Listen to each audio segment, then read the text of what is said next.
Hi aunty, কেমন আছো? আমি ভালো আছি। আন্টি, আঙ্কেল কোথায়? আজ বিনোদ আসছে, এয়ারপোর্ট গেছে ওকে আনতে। আজকে বিনোদ আসছে? তুই জানতিস না? আরে জানলে কি এখনো বাড়িতে বসে থাকতাম কাকিমা। ও তো চলেও এসেছে, কি করি? বিনোদ এসে গেছে। কি রে ভিকি, তোদের এখনো বন্ধুত্ব আছে? শুনলাম যে তুই নাকি এমএস কমপ্লিট করেছিস, এরপরে কি চিন্তা ভাবনা করছিস? এই বাড়িটা মিটে গেলে নিজের অফিস খুলবো। হ্যাঁ হ্যাঁ, সে তো করবেই। নিজের বাবারই তো অফিস আছে, বাবার গাড়িতেই চড়ছো, বাবার পয়সাতেই ঘুরছো। যেদিন নিজে কিছু করবে না সেদিনই কথা বলতে এসো। কি হয়েছে? মন খারাপ? ছোটবেলা থেকেই শুনছি এসব, কি এসে যায়। তা বলে তোমার লাইফে কোনো লক্ষ্য থাকবে না? এ বলেছে তোমার আমার কোনো লক্ষ্য নেই? সেটা কি বলো? আমার বাবার কোম্পানিকে এগিয়ে নিয়ে যাবো। তুমি কি জানো তোমার বাবার নাম ছাড়া তোমার কোনো অস্তিত্ব নেই? নিকি আমার বাবা তার হাত ধরে আমাকে হাঁটতে শিখিয়েছে। ওনার পরিচয় আমার পরিচয় হলে ক্ষতি কি? নিকি আমার বাবাকে ছাড়া আমি কিচ্ছু ভাবতে পারি না, এটা একদম সত্যি। বাবা হলো আমার শক্তি, আর একদিন আমি বাবার শক্তি হব, এতেই আমার মনের শান্তি। নিকি, তোমার দাদা স্মোক করে আর সেটা আমার পছন্দ নয়। আর তাছাড়া সত্যি বলতে কিশোর খুব ভালো ছেলে, কিন্তু একটা কথা বলি, ভিকিও কিন্তু জেন্টলম্যান।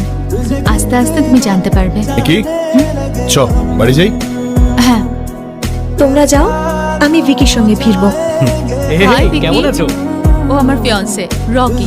কংগ্রাচুলেশন। Thank you. বিয়েটা কবে? এই সেপ্টেম্বর। তাহলে তো এসেই গেল। এবার ফেরা যাক। এটা কে ছিল? আমার এক্স গার্লফ্রেন্ড। হোয়াট? ভিকি, তুমি তোমার এক্স গার্লফ্রেন্ডের সঙ্গে এখনো কথা বলো? হ্যাঁ, আমার আনন্দ দেখে যদি কারো দুঃখ হয় তাতে আমার কি দোষ বলো? এবার তো আমারই হিংসে হচ্ছে। তোমার মতো সুখী মানুষ আমি আর একটাও দেখিনি। সত্যি করে বলো, তুমি জীবনে কখনো দুঃখ পাওনি? না। এই ছোট, বিলটা নিয়ে আয়। আমাদের বাড়িতে একটা বিয়ে আছে, এক্ষুনি টাকা দেওয়া সম্ভব নয়। ওই জন্যই তো রফা করতে এলাম। এই বিয়েটা হয়ে যেতে দিন, আমি আপনার টাকা ফেরত দিয়ে দেবো। আপনি বললে আমি সাদা পাতাতে সই করতে রাজি আছি। এই স্ট্যাম্প পেপারটা নিয়ে আয় এদিকে। আরে এতে তো সত্যিই কিছু লেখা নেই। তোর ছেলেকে বল সাইন করতে। তুই যদি পাল্টি খেয়ে যাস তখন, আর হঠাৎ তুই ফুটে গেলে পয়সাকে মেটাবে। ডাক ওকে। বিনোদ বাবা, একটা সই।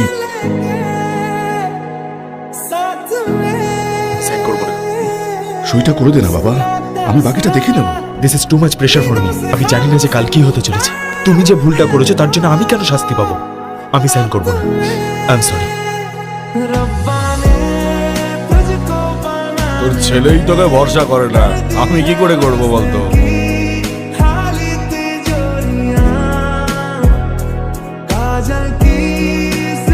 এই পেপারে সাইন করলি, আমার মারছিস কেন রে?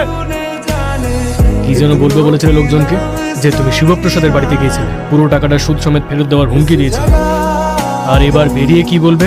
শিবপ্রসাদের বাড়িতে এসে তুমি সুদ সমেত টাকা চাইতেই ওনার বড় ছেলে তোমার সব সুদ গায়ের জোরে উসুল করে দিয়েছে। 3 মাস পরে আসবে আর নিজের টাকা নিয়ে যাবে। এই বাড়িতে একটা অনুষ্ঠান হচ্ছে, সেটা জানা সত্ত্বেও এই গুন্ডাদের সাথে ঝামেলা করলি কেন? আসলে দোষটা তোর নয়, আমার বাবা। জীবনে চলার পথে 3 বার ফেল করেছে। জীবনে স্টেবল হয়তো দূর একটা ভালো কাজ করতে পারেনি কোনোদিন। That bloody old man. এই তুই আমাকে